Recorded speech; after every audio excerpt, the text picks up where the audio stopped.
students, and we are continuing our chapter of problems of deficient demand and excess demand. Deficient demand complete हमने कर लिया, क्या situation है, कैसे presentation करते हैं, उसका कॉजेस क्या है, इम्पैक्ट क्या है और कैसे उसको रेमेडिएट करते हैं। एक्सेस डिमांड लगभग वैसा ही है, बस थोड़ा सा इन्वर्स केस रहेगा और ये केस इतना डिटेल में आपको समझने में ज़्यादा दिक्कत नहीं आएगी, कुछ एक चीज़ें अलग होगी, बाकी लगभग केस वैसे ही है।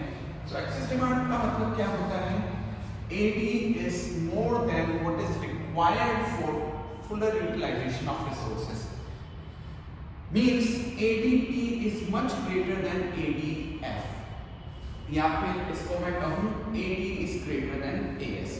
पिछले केसेस में अगर आपको याद हो तो AD स्मॉलर देन AS लिखा था हमने, और उसमें हमने बोला था डेफिशिएंट डिमांड के केस में ADF remains greater than ADP। ठीक है, अब की बार क्या हो रहा है, एक्सेस डिमांड के केस में केस बिल्कुल पलट गया है। इस बार प्लान्ड ADF से बड़ा आ रहा है, यानी जितने हमारे पास रिसोर्सेज हैं और उससे जो हम AD अचीव कर सकते हैं उससे भी ज्यादा हमने प्लान करके रख लिया। अब आपको मैंने एक बात बताई थी कि एक AS जो होगा वो क्या करता है, हमेशा AD को जाके मैच कर जाता है। अब AS पोर्शन जो है वो अपने हाथ खड़े कर देगा, वो कह देगा कि अब मेरे से काम नहीं हो पाएगा। क्यों नहीं हो पाएगा, क्योंकि वहां तक पहुंचने के लिए बेटा हमारे पास रिसोर्सेज ही नहीं है। समझिएगा, यहाँ लिखा है मैंने AD greater than AS and corresponding to full employment. तो मैंने आपको बोला था कि AD जिस लेवल पे जा रहा है AS वहां तक पहुंच जाएगा, बट उसके लिए शर्त ये है कि AS को बढ़ाने के लिए या प्रोड्यूसर को सप्लाई करने के लिए हमारे पास रिसोर्सेज होने चाहिए। तो जब हमारा ADP देखिएगा, AS कहां तक मैच हो सकता है, AS इस जगह तक मैच हो सकता है जहां तक AD फुल एम्प्लॉयमेंट पे चल रहा है। अब सोचिए हमारा फुलर एम्प्लॉयमेंट से भी ऊपर AD प्लान हो गया है, तो यहाँ पे जाके ADP को AS मैच नहीं कर पाएगा। क्यों नहीं मैच कर पाएगा, because resources are already managed, because resources are fully utilized. Resources are fully utilized, इसका मतलब अब कोई प्रोडक्शन कैपेसिटी बची ही नहीं है। तो इस वजह से अब हमारा AS इस ADP तक नहीं पहुंच पाएगा। AS कहां तक कवर कर सकता है, AS इस ADF तक कवर कर सकता है। इसके बाद आगे बढ़ाने के लिए हमारे पास प्रोडक्शन रिसोर्सेज ही नहीं है। अब जब रिसोर्सेज ही नहीं है तो हमारा AS इसको मैच नहीं कर पाएगा। यानी शॉर्टली हम कह सकते हैं एक्सेस डिमांड के केस में AD is greater than AS, और AS इसको मैच क्यों नहीं कर पा रहा है, क्योंकि AS को बढ़ाने के लिए हमारे पास कोई रिसोर्सेज नहीं है। या फिर हम बोले AD crosses Fuller employment level. नीचे एक डायग्राम बना के दिया है मैंने बेटा आपको, यह है Y आउटपुट या इनकम और GDP, और इधर मैंने AD लिखा है। ये हमारी 49 डिग्री की रेफरेंस लाइन है जो Y या AS की तरह ट्रीट कर रही है। अब इसमें साफ बोल रखा है कि AS AD को मैच कर जाएगा, बट एक बात सीधी सी बात है कि ये हमारा फुलर एम्प्लॉयमेंट AD का स्केल है। हमारा AS इस लेवल पे आके ई पॉइंट को अचीव कर सकता है, नो डाउट, फुलर एम्प्लॉयमेंट तक आके वो कर सकता है। बट अगर हम AD उससे भी ज्यादा प्लान कर ले तो भले ही ऑन पेपर आप कहो कि भी यहाँ पे AS इसको क्रॉस कर रहा है, बट ये केवल पेपर पे ही हो रहा है बेटा। यहाँ तक पहुंचने के लिए हमारे पास रिसोर्सेज ही नहीं है। यहाँ इस जगह आके बेटा ये है फुल एम्प्लॉयमेंट इक्विलिब्रियम, ये वाला पॉइंट जो है ये फुल एम्प्लॉयमेंट इक्विलिब्रियम है, और इसी जगह all resources finished, all resources finished, यानी इसके बाद भले AD प्लान हो जाए लेकिन वहां तक AS नहीं मीट कर पाएगा। ये पॉइंट अचीव करना प्रैक्टिकली नेक्स्ट टू इम्पॉसिबल है। ये पॉइंट अचीव ही नहीं हो सकता है क्योंकि हमारे सारे रिसोर्सेज यहीं फिनिश हो गए।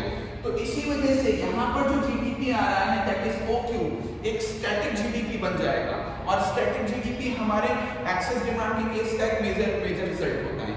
मींस आप इस पॉइंट से आगे AS को ले नहीं जा सकते, तो यहाँ तक पहुंचना इस AD को अचीव करना नेक्स्ट टू इम्पॉसिबल है। That's why we can say ये लास्ट पॉइंट है जहां तक AS आ सकता है, और अभी भी AD बढ़ा हुआ है, इसलिए हमने बोला है AD is greater than AS। तो ये जो गैप आएगा बेटा, चाहे इसको अपन AB से पढ़े चाहे इसको अपन EF से पढ़ ले, ये जो गैप आ रहा है इस गैप को हम कह सकते हैं excess demand. Excess demand. So हम देख लेते हैं एडीएफ जो है वो फुल एम्प्लॉयमेंट एडी है। अब एडीपी जो आ रहा है that is plan AD. Excess demand के केस में क्या होगा बेटा? एक्सेस डिमांड के केस में ADP will be greater than ADF.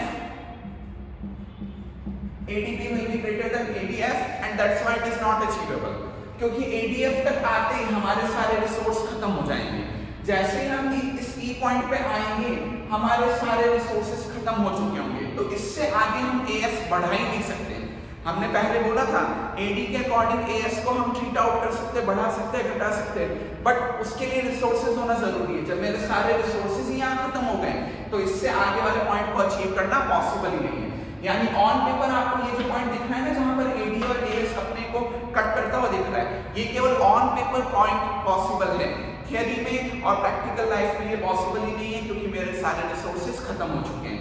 और ये जो वर्टिकल गैप आ रहा है, vertical gap of ADP and ADF, that is excess demand. इसको हम चाहें तो ABC भी शो कर सकते हैं और चाहें तो इसी को हम EF से भी शो कर सकते हैं।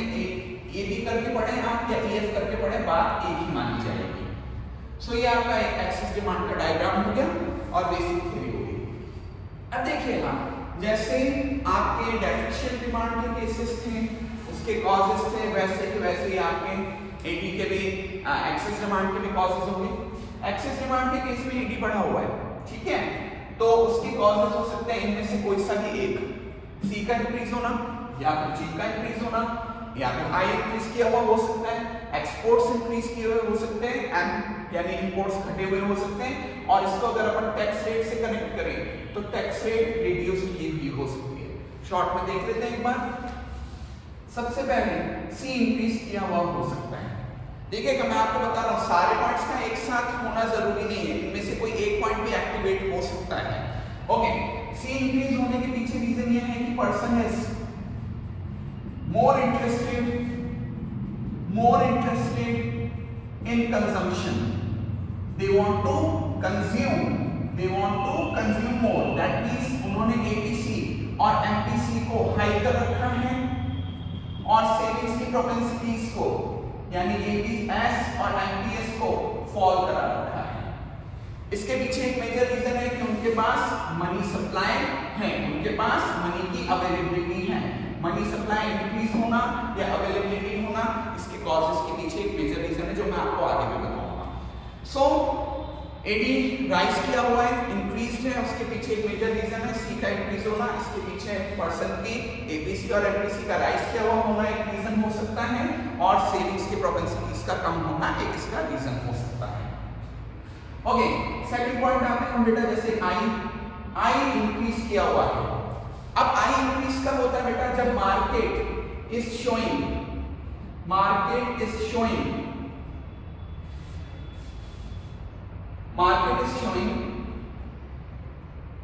bullish expectations. Market is showing bullish expectations. Market से पॉजिटिव सिग्नल्स आ रहे हैं बेटा, market is showing positive signals, so that's why investors are ready to invest.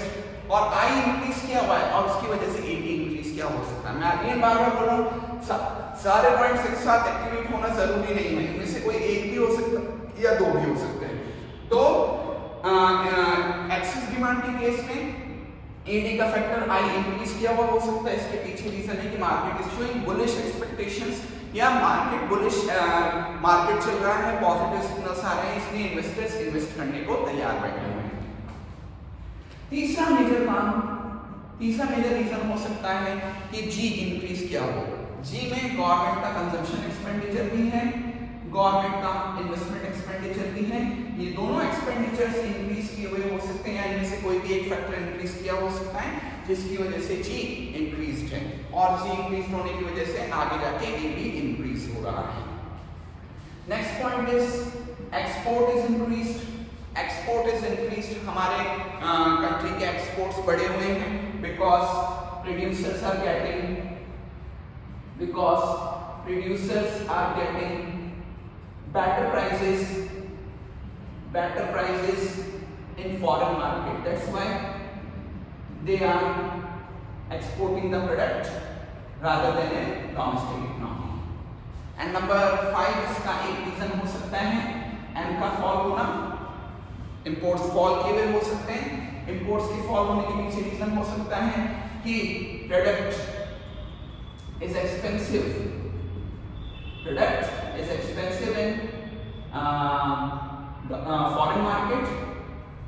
in foreign market and cheaply available in cheap prices in domestic economy. यानी market, अगर हम domestic economy से वो प्रोडक्ट खरीद रहे हैं तो वो प्रोडक्ट हमारे यहाँ बनाना या उसको डोमेस्टिक मार्केट से ग्रैब करना is quite easy in terms of prices, और इसको हम इंपोर्ट कर रहे हैं या बाहर से मंगवा रहे हैं तो हमारे लिए महंगा पड़ रहा है। तो ये रीजंस हैं हमारे एक्सेस डिमांड की।